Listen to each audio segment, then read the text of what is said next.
ദൈവത്തിന് മഹത്വമുണ്ടാകട്ടെ. ഭാഗ്യവചന ധാരയിലേക്ക് സ്വാഗതം. ഇന്ന് നിങ്ങളോടൊപ്പം പങ്കുവയ്ക്കുവാൻ ആഗ്രഹിക്കുന്ന ദൈവവചനം സങ്കീർത്തന പുസ്തകം 25:14 യഹോവയുടെ സഹിതം തൻ്റെ ഭക്തന്മാർക്കുണ്ടാകും, അവൻ തൻ്റെ നിയമം അവരെ അറിയിക്കുന്നു. ഇതാണ് ഇന്നത്തെ ചിന്താവിഷയം. ദൈവത്തിന് നമ്മോടുള്ള ബന്ധത്തെ വിവിധ വീക്ഷണത്തിൽ വിലയിരുത്തുന്നു. സൃഷ്ടാവ്, പരിപാലകൻ, ഉടയവൻ, കർത്താവ്, രക്ഷകൻ, പിതാവ്, ഉദ്ധാരകൻ, വിധികർത്താവ്. ഈ വിധത്തിൽ വിശേഷണങ്ങൾ ഏറെയാണ്. ഏദനിലാണല്ലോ ആദ്യ തുടക്കം. ഇവിടെ ആദാമും ഹവ്വായും ദൈവത്തോട് ഉറ്റതായ സാഹിത്യം പുലർത്തി. ആ കാലത്ത് ഭയമോ കുറ്റബോധമോ ഇല്ലാത്ത ഒരു കാലം. പാപം അവരിൽ കടന്നു വന്നപ്പോൾ അവർ പുറന്തള്ളപ്പെട്ടു.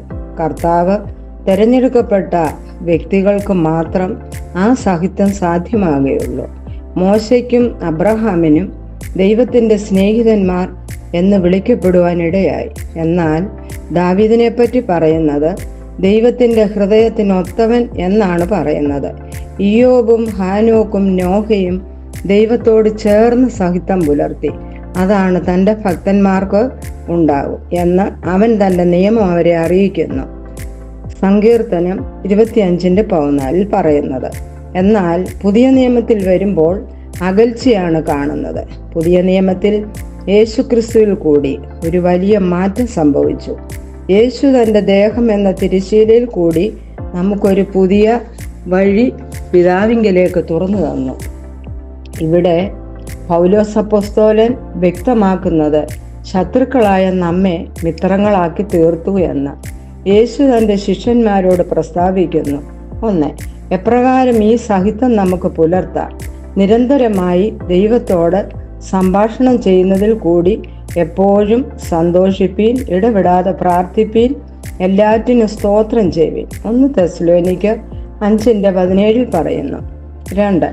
തിരുവചന ധ്യാനം ദൈവത്തോട് സഹിതം പുലർത്താം. യാക്കോബിന് ദൈവത്തോടുള്ള ബന്ധം വലിയതായിരുന്നു. രാത്രി മുഴുവനും മൽപ്പിടുത്തം നടത്തി എന്ന് പറയുന്നു. നീ എന്നെ അനുഗ്രഹിച്ചല്ലാതെ ഞാൻ നിന്നെ വിടുകയില്ല എന്നവൻ പറഞ്ഞു. ഉൽപ്പത്തി പുസ്തകം 32:26. ദൈവത്തോട് സ്നേഹം പുലർത്തിയ മറ്റൊരു വ്യക്തിയാണ് പൗലോസ് ലീഗ. അതുകൊണ്ട് ദൈവം അദ്ദേഹത്തെ അത്ഭുതകരമായി ഉപയോഗിച്ചു. ദൈവത്തോടുള്ള സാഹിത്യം യാദൃച്ഛികമായി സംഭവിക്കുന്നതല്ല. നാം അതിനു വേണ്ടി ആഗ്രഹിച്ച് ഉത്സാഹിച്ച് പ്രവർത്തിക്കുന്നതിൽ കൂടിയാണ് സാധ്യമാകുന്നത്. എഫെസോസിൽ സഭയെപ്പറ്റി ദൈവത്തിൻ്റെ ദൂതൻ ചൂണ്ടിക്കാണിക്കുന്നു. നിന്റെ ആദ്യ സ്നേഹം വിട്ടുകളഞ്ഞു എന്ന്. ഒരു കുറ്റം നിന്നെക്കുറിച്ച് പറയുവാനുണ്ട്. വെളിപാട് പുസ്തകം 2:4 പറയുന്നു. ആ കുറ്റം നമ്മളുടെ മേൽ വരാതെ ഇരിപ്പാൻ പൂർണ്ണ ഹൃദയത്തോടും പൂർണ്ണ മനസ്സോടും പൂർണ്ണാത്മാവോടും പൂർണ്ണ ശക്തിയോടും നമുക്ക് കർത്താവിനെ സ്നേഹിക്കുവാൻ കഴിയട്ടെ എന്ന് പറഞ്ഞുകൊണ്ട് എൻ്റെ ഈ എളിയ വാക്ക് നിർത്തട്ടെ. എല്ലാവരെയും ദൈവം അനുഗ്രഹിക്കുമാറാകട്ടെ.